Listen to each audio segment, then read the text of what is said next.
Hello everyone, I'm Owen, host of Osby Fishing Adventures, as many know. Hope you've been enjoying these episodes of the PA Wild Trout Chronicles. I'm trying to put my passion and love for wild trout really into these. I love these migratory wild fish, but I also have a very big passion for native brook trout, as well as wild brown trout.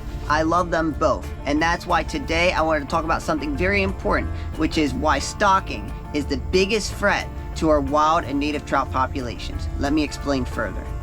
To be more specific, we need to stop stocking over nursery streams, which are streams that migratory wild brown trout use in the fall to spawn. Stocking brown trout and rainbow trout in nursery streams which have strong wild trout reproduction results in these fish adapting to become residents of the stream, which results in stunting. And as I was talking about earlier in the PA Wild Trout Chronicles video series, the main difference between the resident brown trout and the migratory mover is that the resident brown trout doesn't feel the need to move.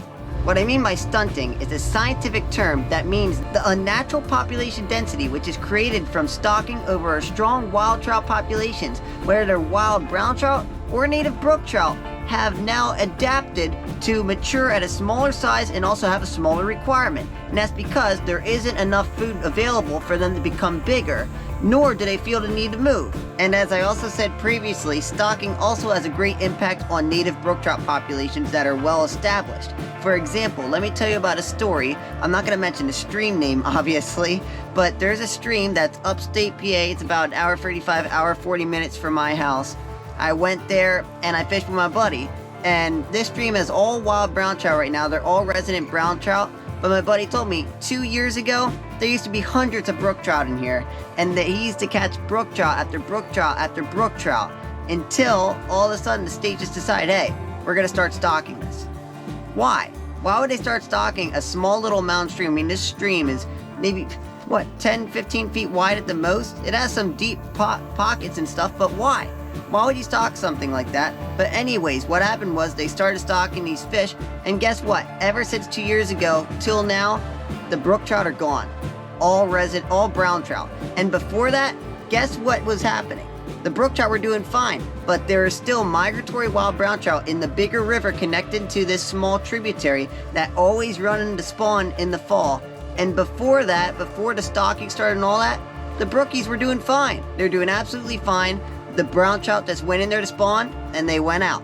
And in the summer, sometimes they'll move up there just to take shelter from birds of prey and animals and stuff like that. But other than that, the migratory wild browns did not have a big effect on the brookie population, interesting enough.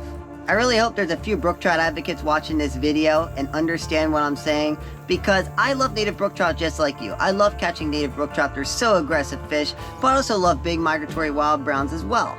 And that story that I just talked about shows that these migratory wild browns, they aren't going up those streams to eat brook trout.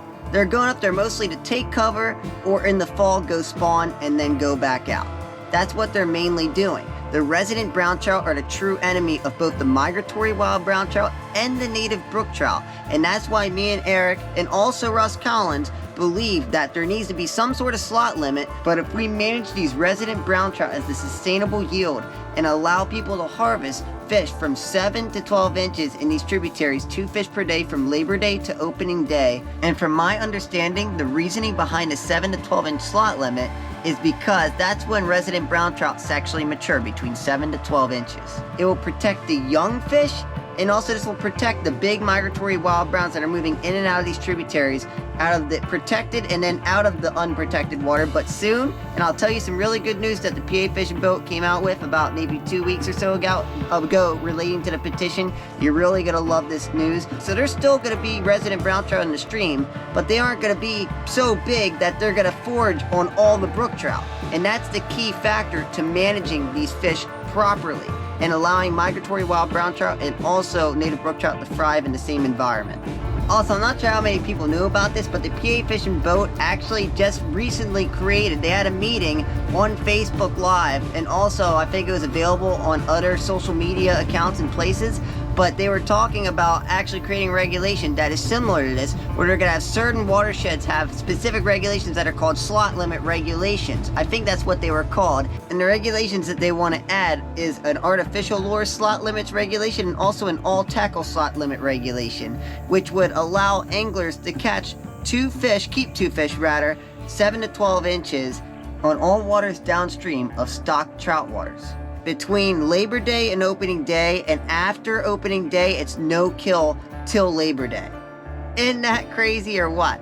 Now, I'm not sure if this is totally official yet. They're thinking about it, and they were talking about it in their last meeting live on Facebook, which is really cool. I want to give a big thank you to the Pennsylvania Fish and Boat Commission for taking into consideration our petition to protect these migratory wild brown trout and the potential they have in Pennsylvania. I really can't wait to see what these regulations do for our wild trout. It was very successful in a stream upstate. I'm not going to name the stream, but there's a stream upstate where for a couple years or so, they actually had a slot limit regulation in place similar to the ones they're going to place. And when these slot limit regulations were put in place on a specific stream, Pennsylvania Fish and Boat Commission surveyed this stream, and they found that 18-inch wild brown trout is now common in that specific area of the watershed. Isn't that amazing or what? I can't wait to see which streams they propose it on, and I might even ask them if they could consider putting these regulations on a couple streams that I know of, and I have a passion to protect those streams. Thank you so much for supporting the petition as well as our initiative, and really hope you enjoyed this little video. And remember, it's about the fish. Let's put politics aside and all come together as wild trout advocates, whether you're a fly fisherman or a spin fisherman. This is an inclusive grassroots movement. And also, I can't thank everybody for supporting this initiative. Eric Richard, Russ Colins, my YouTube channel, and the PA Wild Trout Chronicles video series. It really means a lot. I want to educate as many people on these trout as possible because it's very important that these fish need protection. Because social media has really shown where these fish are located. It's made it very easy for people to locate them. It's all about educating people why these fish are very, very special and how we can manage them properly and help expand their presence throughout PA, but also help expand brook trout presence in Pennsylvania. Because as I said, the biggest threat to the migratory wild brown trout and the native brook trout is stocking over them. Thank you, and really hope you enjoyed this video.